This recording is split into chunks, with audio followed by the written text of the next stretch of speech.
ఒక మంత్రము చూసుకుందాము. ఇక్కడ ఏమన్నారు? ఆ ఇది చెప్పేసుకున్నాం కదా. దీని అర్థం చెప్పుకున్నాము. ఆ, ఓకే. యా. చెప్పారు.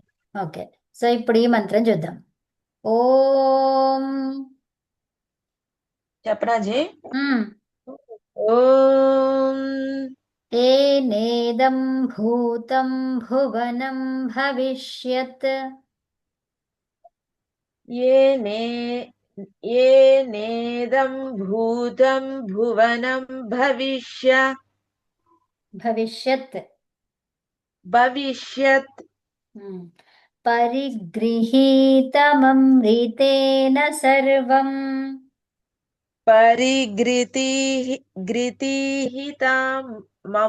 ममृतेन सर्वं పరిగృహీత. परिगृहीता మమృతేన సర్వం. ममृतेन सर्वं సో ఇక్కడ ఏమన్నమాట? పరిగృహీతం అమృతేన సర్వం. ఓకే. పరి పరిగృహీతం అమృతేన సర్వం. దాన్ని మనం ఏం పరి చెప్తున్నాం? ఉమ్, ఆ, చెప్పు. ఉమ్. పరిగృహీతమమృతేన సర్వం. గృహీతమమృతేన సర్వం ఉమ్. పరిగృహీ పరిగృహీతేన మమృతేన సర్వం ఇక్కడ ఏముంది? హీత. ఆ, పరిగృహీతమమృతేన సర్వం ఉమ్. ఏన యజ్ఞస్థాయతే సప్తహోతా. తేన యజ్ఞస్థాయేత సప్తహోతా ఏన యజ్ఞస్థాయతే. येन यज्ञस्थायते సప్తహోతా. सप्तहोता ఏన యజ్ఞస్థాయతే సప్తహోతా. येन यज्ञस्थायते सप्तहोता తన్మే మనః శివ, లేకపోతే తన్మే మనః శివ సంకల్పమస్తు. तन्मे मनः शिव संकल्पमस्तु చెప్పండి. ॐ ये नेदं भूतं भुवनं भविष्यत्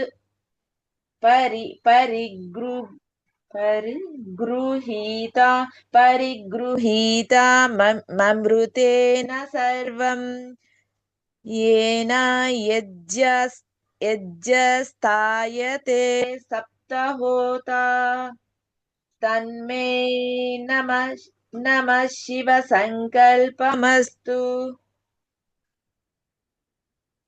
मन तन्मे मनः शिव संकल्पमस्तु మళ్ళీ చెప్పండి. ॐ ये नेदं भूतं भुवनं भविष्यत् परिगृहीता ममृतेन सर्वं येन यज्ञस्थायते सप्तहोता तन्मे नमः शिव संकल्पमस्तु मन तन्मे मनः शिव संकल्पमस्तु अजय ఏ లైన్ చెప్పండి. लास्ट लाइन अजय ఉమ్, तन्मे मनः शिव संकल्पमस्तु ఉమ్, ఓకే. సరే, ఇంకెవరైనా చెప్తారా? ఉమ్, ఇది చెప్పండి. మేడం చెప్పండి. మేడం చెప్తా మేడం. చెప్పండి చెప్పండి. ఓమేనేదంది చెప్పండి. ఉమ్, ఓం ఏనేదం భూతం భవనం భవిష్యాం ఇది తత్ భువనం. భవిష్యత్ భువనం పరిగృహీత భువనం భువనం ఇది. భువనం. ఉమ్. ఓం యనేదం భూతం భువనం భవిష్యత్ పరిగృహీతమమృతేన సర్వం ఏన యజ్ఞస్థాయతే సప్తహోతా తన్మే మనఃశివ సంకల్పమస్తు. ఉమ్. ఓం చెప్పండి. ఓం ఏనేదం భూతం భవిష్యత్ భువన్ భువనం మళ్ళీ చెప్పండి. ఏనేదం ఏనేదం భూతం భువన భువస్మ అదేంటది నమ్మేగా భువనం భువనం. భువనమే. యా భూతం భువనం భవిష్యత్ పరిగృహీతమమృతే సర్వం ఏన స్థాయతే సప్తహోతా తన్మే మనః శివ సంకల్పమస్తు. ఉమ్. ఇక్కడ మీరు ఫస్ట్ టైం భువనం అనేది చెప్పలేదు, అందుకని ఓ, చెప్పించారు. ఓకే. నేను చదవాలమ్మా. చదవండి అమ్మా. ఏ ఓం ఏనేదం భూతం భువనం భవిష్యత్ పరిగృహీతమమృతేన సర్వం ఉమ్. ఏన యజ్ఞస్థాయతే సప్తహోతా తన్మే మనః శివ సంకల్పమస్తు. ఉత్తమం ఉత్తమం. సో ఇక్కడ ఏమంటున్నామంటే ఏన ఏన అంటున్నాము. ఏన అంటే ఏంటిది? ఏన అమృతేన అంటే ఏంటి? నాశరహితమైన దేనిచే, నాశరహితమైనటువంటిది ఏదైతే ఉందో దానిచే, దేనిచే దేనిచే భూతం నాశరహితమైనటువంటిది ఏదైతే ఉందో అన్నమాట. అక్కడ దేనిచే అంటే పాస్ట్ టెన్స్ కదా. అవును. సో భూతకాలం, భూతకాలమునందలి. ఇక్కడ భూతకాలం, భూతం అంటే ఏంటిది? భూతకాలం. అవునా? భూతం అంటే భూతకాలం. భూతకాలమునందలి ఏముంది ఇక్కడ? భువనం, భువనం అంటే వర్తమాన కాలం.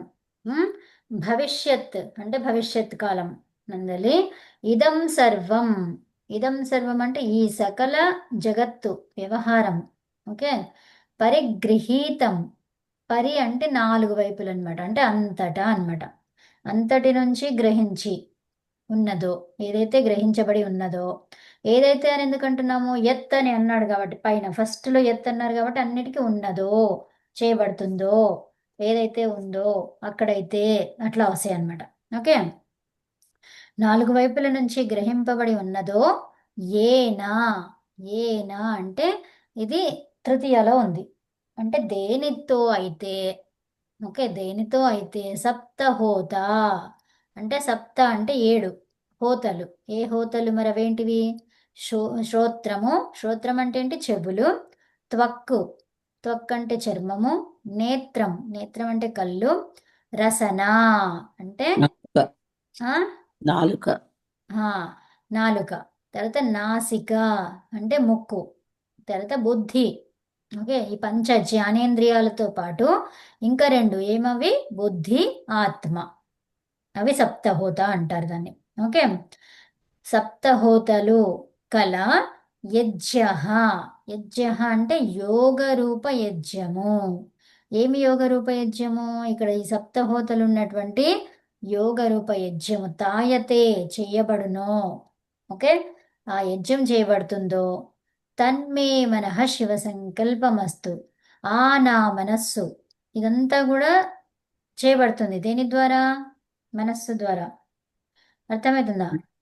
నా మనస్సు యోగ జ్ఞానము కలదై సకల క్లేశముల నుండి దూరమగుగాక.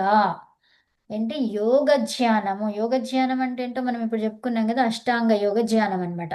ఆ అన్నిటి యొక్క ధ్యానము ఉండి కలిగినటువంటిదైతే అది దేనికి? భగవంతుని యొక్క స్వరూపాన్ని తెలుసుకోవడానికి అనుకూలంగా ఉంటుందన్నమాట. అది అప్పుడేమవుతుంది? ఇంకా క్లేశములు దూరంగా అయిపోతాయి కదా. క్లేశములు ఏమైనా ఉంటాయా?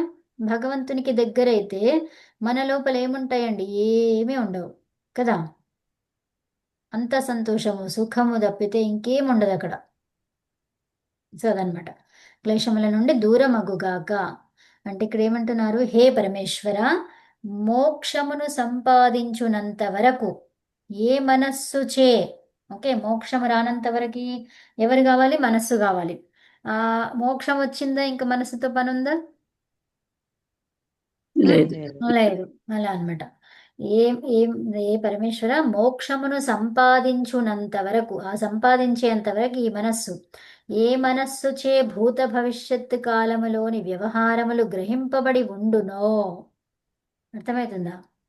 సో మోక్షమును సంపాదించేంత వరకు ఎవరో ఏ మనస్సు ఏదైతే ఉందో అది ఇవన్నిటిని గ్రహిస్తుంది అనమాట. భూతంలో ఏం జరిగింది, భవిష్యత్తులో ఏం జరిగింది, ఇవన్నీ వ్యవహారాలు దాని లోపల ఉంటాయి కదా. అర్థమైంది. అందుకనే ఒక్కోసారి పుట్టిన వెంటనే ఏమవుతుంది, నవ్వడము, ఏడవడము, ఎన్నో రకాలుగా ముఖ కవలికలు చేంజ్ అవ్వడము అలా జరుగుతుంటది అనమాట. అప్పుడు వాళ్ళు అప్పుడప్పుడే వచ్చిన తర్వాత వాళ్ళకి అవన్నీ ఎలా తెలుస్తాయి కదా.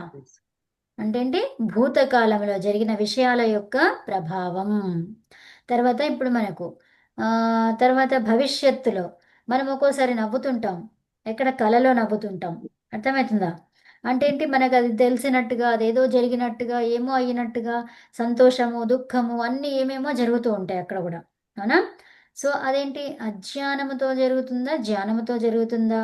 అంటే అది అజ్ఞానం. లౌకికంగా జరుగుతుందా, లేకపోతే అది ఆ, విషయమంతా తెలుసుకున్న తర్వాత అప్పుడు జరుగుతుందా? ఓకే, విషయమంతా ఏమీ తెలియనప్పుడు జరుగుతుంది అంటే అది కూడా మోక్షంలాగా కావచ్చు. ఎందుకంటే నీకు ఇంతకుముందు ఉన్న జ్ఞానం ద్వారా అది కావచ్చు.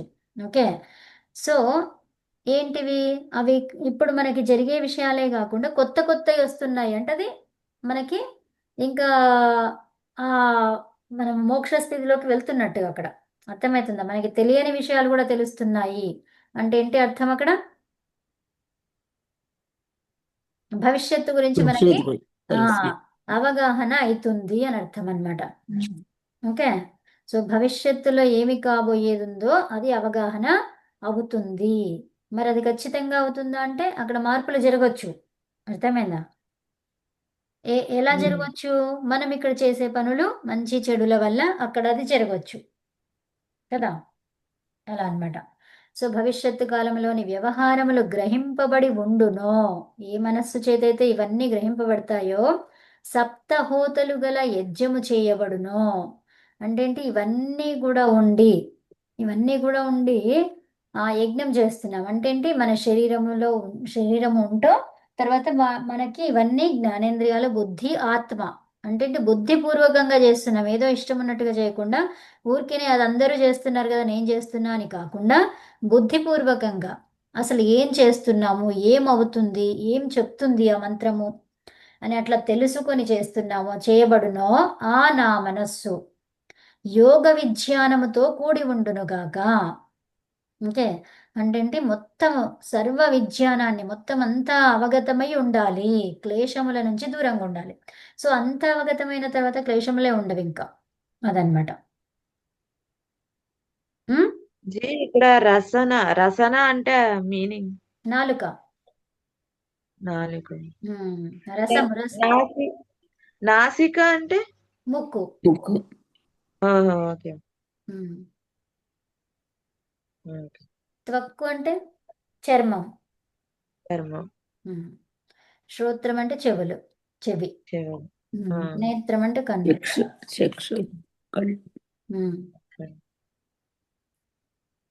చక్షు అదే. సో సప్తహోతలు ఎవరు చెప్పండి ఇక్కడ? కళ్ళు, చెవులు, ముక్కు, నాలిక, మనస్సు. మనస్సు కాదు, బుద్ధి, ఆత్మ. బుద్ధి ఆత్మ. ఓకే. 8. సప్తహోత్రము అంటే సప్త అంటే 7. 7.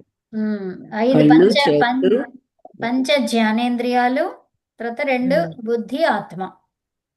అవును. పంచ జ్ఞానేంద్రియాలు ఏంటివి అవి? శ్రోత్రము, త్వక్కు, నేత్రము, రసన, నాసిక. ఇక్కడ చూడండి, శ్రోత్రం అంటున్నాం. శ్రోత్రం అనేది ఎలా ఉంది? అది శ్రోత్రం అది నపుంసకలింగం. నపుంసకలింగం. త్వక్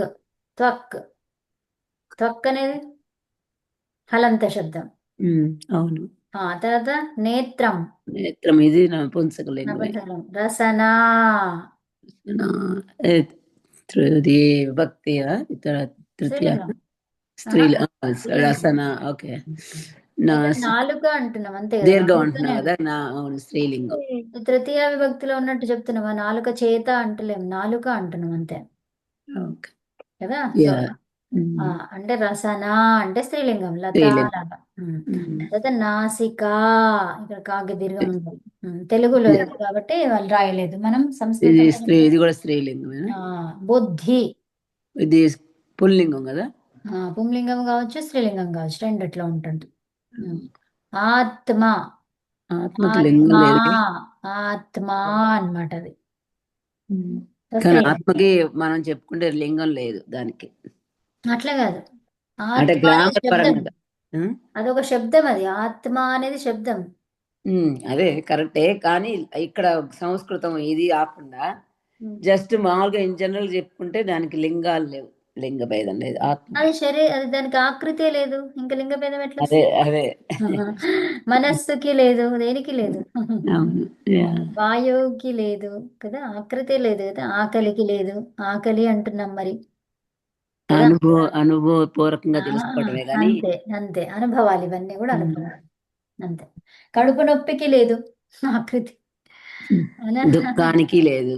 దుఃఖం ఉంది కదా, దుఃఖం అది వస్తుంటాయి కదా, దానికి టీయర్స్ వస్తాయనా, దానికి అంతే ఉందంట. కదా, అంతే కదా.